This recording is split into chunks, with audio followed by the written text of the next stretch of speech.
Bienvenidos a esta edición de Puño en Alto TV. Les saluda Sandra Rodríguez, en esta ocasión desde las instalaciones de la Universidad Nacional de Agricultura en Catacamas, Olancho, donde hemos tenido dos presentaciones de ecos de la memoria víctimas de la doctrina de seguridad nacional.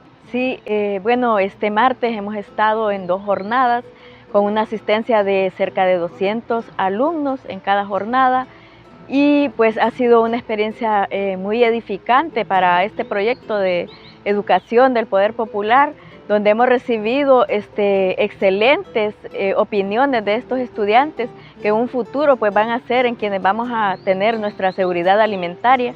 Estos jóvenes han manifestado pues que desconocían de estos hechos ocurridos en la década de los 80 y que desean conocer más acerca de la historia de nuestro país. Hemos aplicado este documental como una herramienta didáctico-pedagógica para el estudio de la historia y la recuperación de la memoria histórica de Honduras.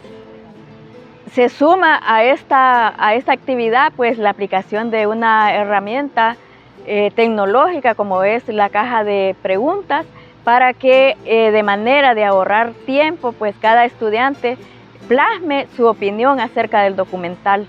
Día a día pues nos vamos adaptando más a las necesidades del pueblo al que estamos llegando con este documental. Bueno, pues la temática que se aborda dentro del documental es parte del contenido que nosotros desarrollamos en la asignatura de Historia de Honduras, y como una actividad académica consideramos que tiene mucho peso dentro de la malla curricular. Así que la iniciativa nace como un intento de reforzar esa área temática, ese momento histórico que es de mucha importancia para todos los hondureños, y pues luego comenzamos con las gestiones para que el proyecto fuera posible.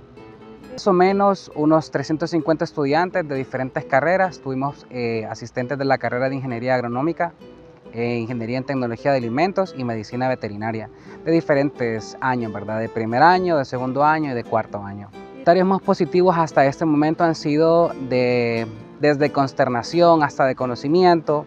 Algunos no conocían esta situación, ¿verdad? Y creo que fue muy liberador para algunos el poder enterarse de que estas cosas ocurrieron en el pasado, y ha sido muy positivo que ellos tengan ahora el conocimiento y las capacidades de entender cómo y por qué ocurrieron estos eventos. Claro que sí, creo que la mejor forma de hacer que este contenido tenga un efecto multiplicador es a través de la educación, continuar con la labor docente desde las asignaturas de estudios sociales en todos los niveles.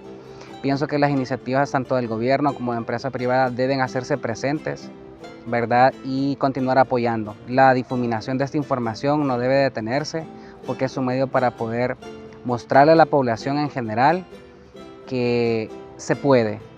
La verdad, sumamente interesante la manera en cómo puede captar la atención del público, a la manera de proyectarse. Una historia bastante relevante que prácticamente no se fomenta o no se cuenta en la actualidad del 2025, que muchos jóvenes no la conocemos, pero gracias a Dios que nos ha dado la oportunidad de conocer el momento de hoy y pues tomar un poco de ello y saber cómo fue la historia de los años 80 y que han habido personas que han marcado la historia de Honduras. La verdad me ha parecido muy interesante porque nos da como conocer una historia que muchas veces nosotros como estudiantes, como jóvenes no sabemos o no nos interesa porque ya pasó hace mucho, pero nos sirve para recapacitar y pensar también cómo han sufrido nuestras generaciones anteriores y que también se puede vivir y qué es lo que debemos hacer. ¿Usted ya había escuchado este tema?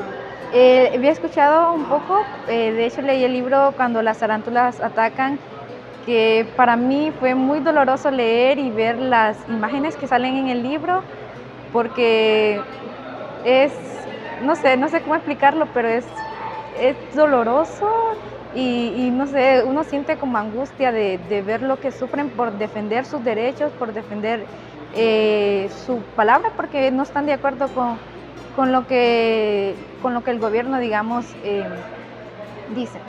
Y a continuación les compartimos un análisis de contexto con el candidato a designado presidencial por Libre, Armando Orellana.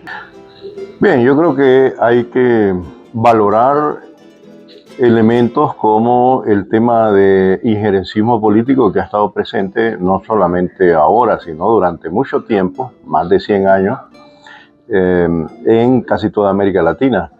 Y obviamente el cuestionamiento que ha tenido nuestra sociedad es de esa imposición desde afuera, ¿verdad?, de esquemas, más allá de esquemas y de modelos, porque se habla de la democracia estilo occidental y todos estos elementos. Lo que hay que pensar realmente qué era lo que escondía ese injerencismo o el interés de imponer algunos criterios sobre la definición y la praxis de la democracia en América Latina.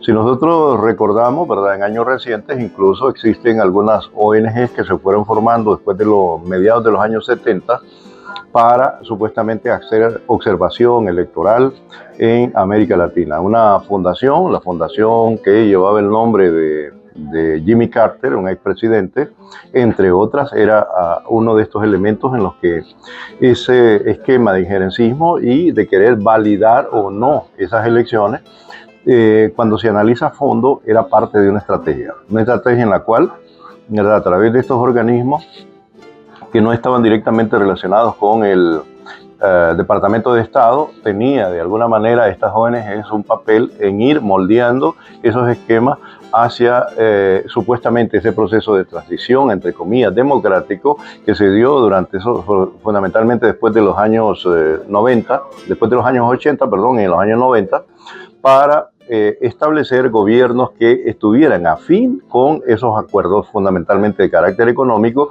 en los cuales de forma clara se establecía un injerencismo de carácter económico. Me refiero al consenso de Washington, ¿verdad? Entonces, si bien es cierto, se avanzó en algunas reformas democráticas y estableció, ya fue institucionalizando esa supuesta veeduría de los procesos electorales, ¿verdad?, estableciendo también desde esa manera un esquema hegemónico en el cual la mirada de los norteamericanos o esa observación era lo que supuestamente le daba de alguna manera validación. Hemos visto que frente al injerencismo o las actitudes que se han dado posteriormente en América Latina, en las cuales desde sus esquemas, y sobre todo en el caso de Nicaragua, Venezuela, otros países, en la misma Brasil, ¿verdad?, y en el caso de Argentina, donde han también validado de alguna manera para el retorno, diríamos, de la derecha frente a esa oleada de movimientos y gobiernos progresistas.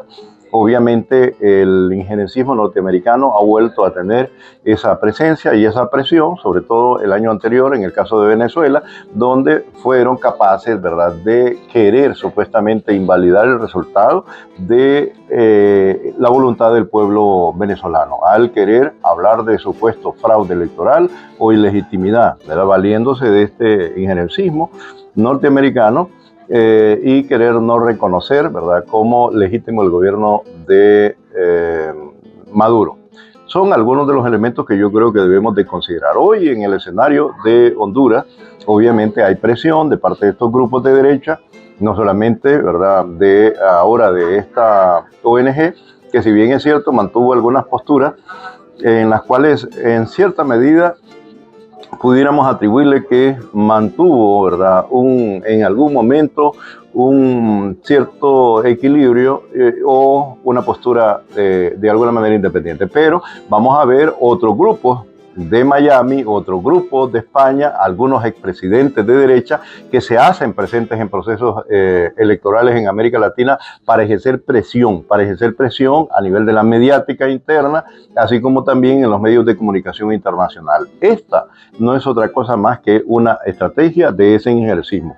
Vemos cómo entonces los sectores de derecha, en el caso de Honduras, ahora que se ha puesto pues como interés también la observación por parte de Rusia, emergen y salen haciendo reclamos del por qué va a tener presencia una representación de observación en Honduras. Yo creo que si somos objetivos, ¿verdad?, y queremos darnos cuenta y asimilar que hay un mundo ya no unipolar, sino multipolar, debemos de dar esa bienvenida a estos observadores desde otras posturas, desde otros posicionamientos, para que no se imponga esa manipulación y ese manoseo de las opiniones y de los supuestos observadores sobre el proceso electoral. Gracias por estar con nosotros en Puño en Alto TV. Nos vemos la próxima semana.